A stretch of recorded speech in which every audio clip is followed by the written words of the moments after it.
Bienvenue à tous pour ce 39e épisode des Amazing News 2023. Au sommaire de cet épisode, nous parlerons des annonces qui ont fait parler d'eux cette semaine, comme le départ de Jim Ryan. Nous parlerons également de l'actualité du jeu vidéo. Et pour terminer, nous parlerons bien évidemment des sorties de la semaine. Mauvaise nouvelle pour les détenteurs de Xbox. Phil Spencer a confirmé officiellement lors d'une interview avec GameWatch que le prix du Xbox Game Pass va augmenter. Cette hausse ne sera pas appliquée dans l'immédiat, car pour rappel, Xbox a promis que les prix n'augmenteraient pas si le rachat s'effectuait. Les prix ne seront donc pas à la hausse avant plusieurs mois, étant donné que le premier Call of Duty qui intégrera le Game Pass est prévu pour 2025. Cependant, des rumeurs annoncent que très prochainement la licence ferait son arrivée dans le Game Pass, ce qui expliquerait la hausse annoncée. Phil Spencer n'a pas communiqué sur le montant de ces hausses pour le moment. Durant cette même conférence, Phil Spencer a confirmé qu'aucun jeu Xbox ne sera exclusif au Game Pass, et souhaite laisser le choix aux joueurs. Il a aussi annoncé qu'il adorerait voir le retour des licences Mech Assault et Mech Warrior dans une version revisitée.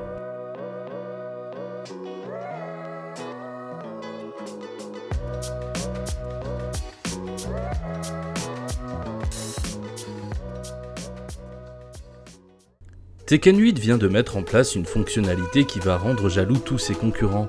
Cette fonctionnalité permet de rejouer à la seconde près le replay de notre combat, avec la possibilité de modifier un instant précis. Pour résumer, elle permettra aux joueurs de s'améliorer, notamment dans le fait de trouver la solution qui aurait été adéquate pour remporter le combat.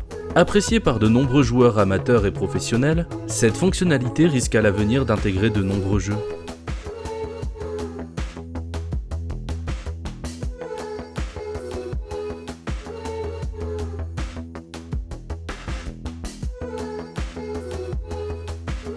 Capcom a confirmé lors d'une interview avec Bloomberg sa position concernant les fusions et les acquisitions.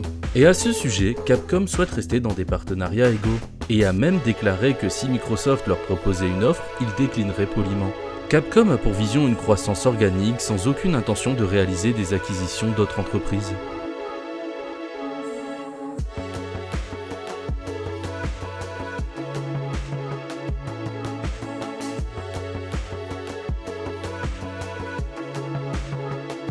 Resté très longtemps discret, Quantic Dream communique quelques détails concernant leur prochain jeu Star Wars.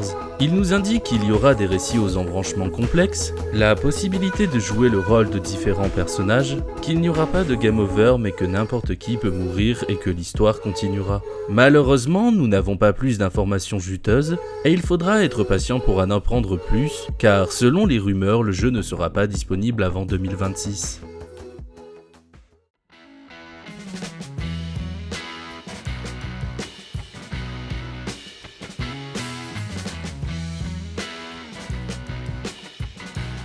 Malheureusement, ce n'est pas une bonne semaine pour Sony qui enchaîne les mauvaises nouvelles. Sony a été cette semaine la cible d'un nouveau hack, 6000 fichiers sont donc actuellement dans la nature en vente. Les ravisseurs ne demandent aucune rançon, mais ils ont mis les fichiers directement à la vente car selon eux, Sony ne veut pas payer. Sony a depuis déclaré qu'ils enquêtaient sur le sujet, mais sans commentaire supplémentaire. Espérons qu'aucune donnée relative aux joueurs ait été volée et que cette histoire se termine bien.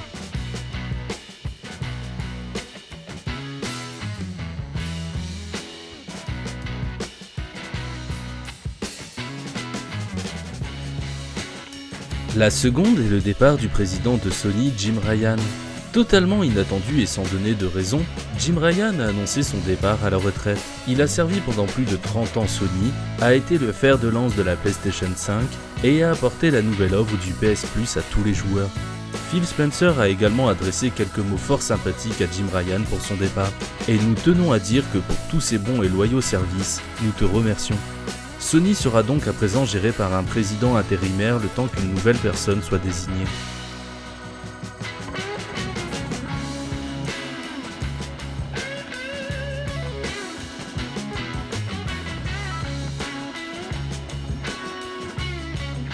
Unity revient vers les développeurs après s'être excusé en annonçant cette fois-ci que Seules les nouvelles installations sur tous les appareils à partir du 1er janvier 2024 seront prises en compte, et précise que les réinstallations et les versions d'essai ne seront pas prises en compte. D'autres points ont été également éclaircis et semblent convenir à l'ensemble des développeurs. Quoi qu'il en soit, le mal est déjà fait, la confiance est déjà brisée, et beaucoup de développeurs ont quand même quitté le navire n'acceptant pas cette nouvelle polémique tarifaire.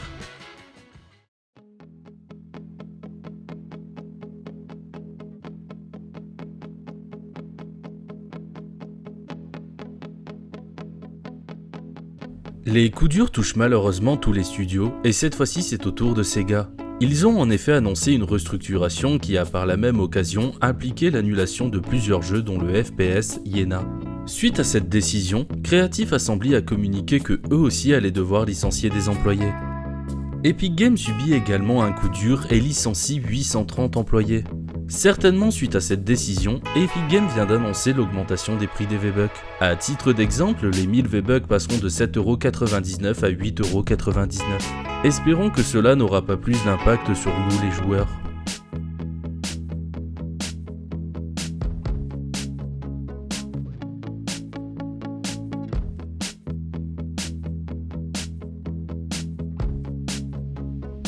Meta nous a présenté plus en détail les caractéristiques de son prochain casque MetaQuest 3. Plus performant que son prédécesseur, le Quest 3 sera disponible le 10 octobre au prix de 549,99€. Ils ont également profité de l'occasion pour dévoiler leur collaboration avec Xbox, qui permettra à tous les joueurs détenteurs d'un abonnement Xbox Game Pass Ultimate de jouer aux jeux cloud sur son casque VR.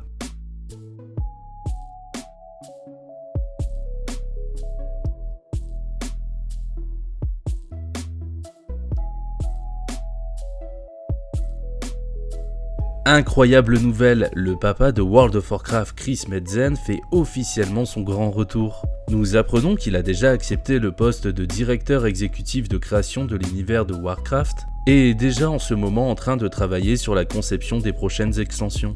Excellente nouvelle pour les joueurs de WoW heureux de ce retour à la maison.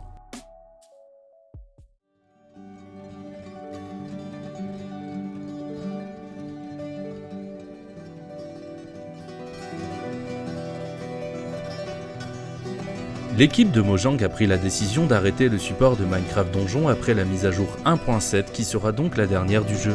Ils expliquent que cette décision s'accompagne par l'envie de proposer de nouveaux projets dans l'univers de Minecraft. Sans réelles informations à propos de ce sujet, il faudra être patient pour en apprendre plus.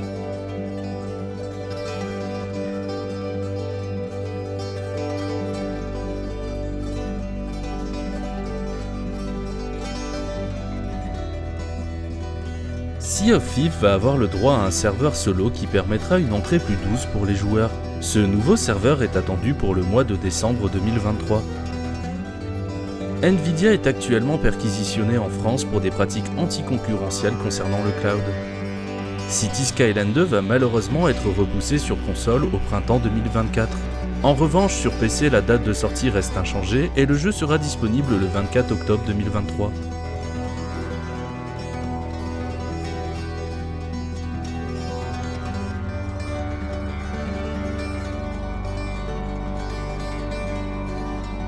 La date de sortie de State of Decay 3 aurait fuité et le jeu serait disponible pour l'année 2027. Nous avons eu des nouvelles de BioShock 4 et malheureusement le développement semble chaotique, ce qui aurait pour conséquence une sortie pour l'année 2028. Place à présent aux sorties de la semaine.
Cet épisode est à présent terminé. Je vous donne donc rendez-vous la semaine prochaine pour de nouvelles Amazing News.